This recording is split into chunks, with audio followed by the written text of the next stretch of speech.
జనసేన అధినేత deputy CM Pawan Kalyan ఒక్కసారిగా తన పార్టీ శ్రేణులకు ఓ షాకింగ్ లేఖ రాశారు. అనవసర రాద్ధాంతాలు, విభేదాల జోలికి వెళ్తే ఖబర్దార్ అంటూ గట్టిగా హెచ్చరించారు. కూటమి ప్రభుత్వంలో ఉన్నాం, బాధ్యతగా మెలగండి, పద్ధతి మార్చుకోకపోతే సీరియస్ యాక్షన్ తప్పదు అని తేల్చి చెప్పారు. సోషల్ మీడియాలో పిచ్చిరాతలు రాసినా, పార్టీ విషయాలు లీక్ చేసినా ఇంట్లో కూర్చోబెడతానంటూ వార్నింగ్ కూడా ఇచ్చారు. మనమంతా ఇప్పుడు ఒకే గుటి పక్షులం, కూటమి ధర్మాన్ని కాపాడుకుంటూ ముందుకెళ్ళాలి. ఎవడో ఏదో రాస్తే మీరు రియాక్ట్ అవ్వడం, మీ వ్యక్తిగత అభిప్రాయాలు పబ్లిక్గా చెప్పడం ఇకపై చెల్లదు.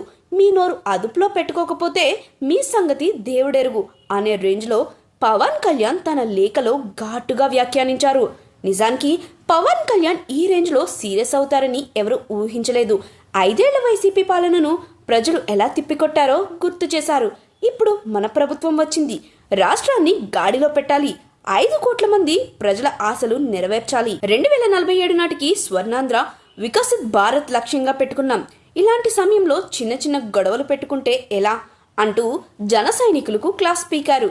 పదవుల కోసం నేను ఎప్పుడూ రాజకీయం చేయలేదు, ఇప్పుడు చేయను. నాకు కావాల్సింది అధికారం కాదు, ప్రజలకు సేవ చేయాలి, పుట్టిన గడ్డను అభివృద్ధి చేయాలి. ఈ విజయం మనకు ప్రజలు పెట్టిన బాధ్యత. చంద్రబాబు నాయకత్వంలో ప్రభుత్వం దూసుకుపోతుంది. ఇప్పటికే లక్షల కోట్ల పెట్టుబడులు వచ్చాయి, రోడ్లు వేస్తున్నారు, మౌలిక సదుపాయాలు కల్పిస్తున్నారు, సంక్షేమం, అభివృద్ధి 2 కళ్ళలా ముందుకు సాగుతున్నాం. ఇదంతా చూసి కూడా మీకు ఇంకా బుద్ధి రాలేదా అంటూ పవన్ కళ్యాణ్ ఫైర్ అయ్యారు.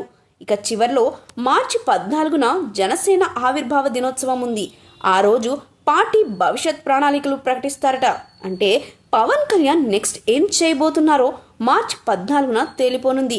అప్పటి వరకు జన సైనికులు సైలెంట్గా ఉండమని పవన్ గట్టిగా ఆర్డర్ వేశారన్నమాట. చూద్దాం పవన్ మాట జన సైనికులు ఎంతవరకు వింటారో.